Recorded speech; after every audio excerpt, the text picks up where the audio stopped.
فإن وجهه لم يتمعر في ساعة قط، اس لیے کہ اس کے چہرے کا رنگ کبھی میری غیرت اور حمیت کی وجہ سے متغیر نہیں ہوا۔ اس کو کسی نے ماں کی گالی دے دی تو پورے جسم کا خون چہرے میں آ گیا، کچھ کر نہ سکا ہو، کانپ تو گیا اپنی جگہ پر، اب میرے دین کی دھجیاں بکھرتے ہوئے دیکھتا رہا اور لگا رہا مست رکھو ذکر و فکر صبح گاہی میں اسے، اور پختہ تر کر دو مزاج خانقاہی میں اسے۔ انہی مسائل میں الجھاؤ۔ سورہ فاتحہ سے پہلے بسم اللہ بھی پڑھنی چاہیے، جہری طور پر کہ نہیں پڑھنی چاہیے۔ 1.5 گھنٹے کی تقریر سننے کے بعد اصل مسئلہ یہ اٹھا، بیڑا یوں ہی تو غرق نہیں ہو گیا ہے۔ جس نے کہا تھا کیا اسے معلوم نہیں اختلافی مسئلہ ہے؟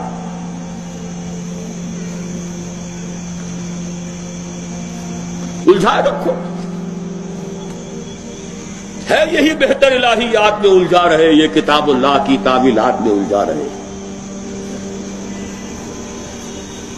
چوتھی چیز، اگر یہ ایمان باللہ حقیقی پیدا ہو جائے گا تو توکل صرف اللہ پر، اسباب پر نہیں، وسائل پر نہیں۔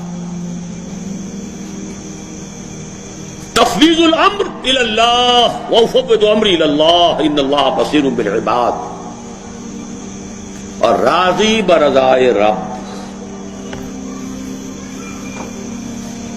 اے اللہ میں نے اپنی جان کھپا دی، ابھی تیری مشیت میں نہیں ہے کوئی نتیجہ نکلنا، میں راضی ہوں۔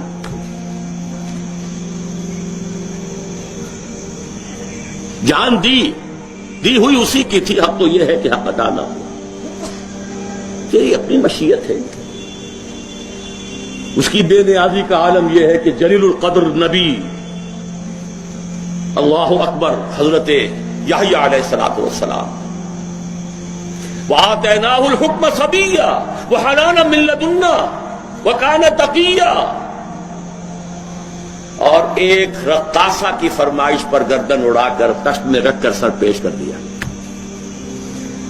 نہ آسمان پھٹا نہ زمین شق ہوئی۔ اس کی بے نیازی ہے۔ اب کون؟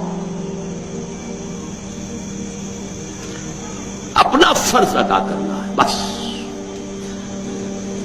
توکل اس پر، تفویض الامر اس کو، اور اس کی رضا پر رضا۔ ہم بھی تسلیم کی خون ڈالیں گے، بے نیازی تیری عادت ہی صحیح۔ 4 چیزیں ہوں گی تو یہ جہاد فی سبیل اللہ ہوگا، اور ابھی صرف ایمان باللہ کی بات ہوئی، اس کے بغیر کود جاؤ میدان میں، رام بھلی کرے گا۔ سیاسی جو ہے لوگ اپنے حوصلہ مندیوں کا نشانہ بناتے ہیں، ایکسپلائٹ کرتے ہیں نوجوانوں کو۔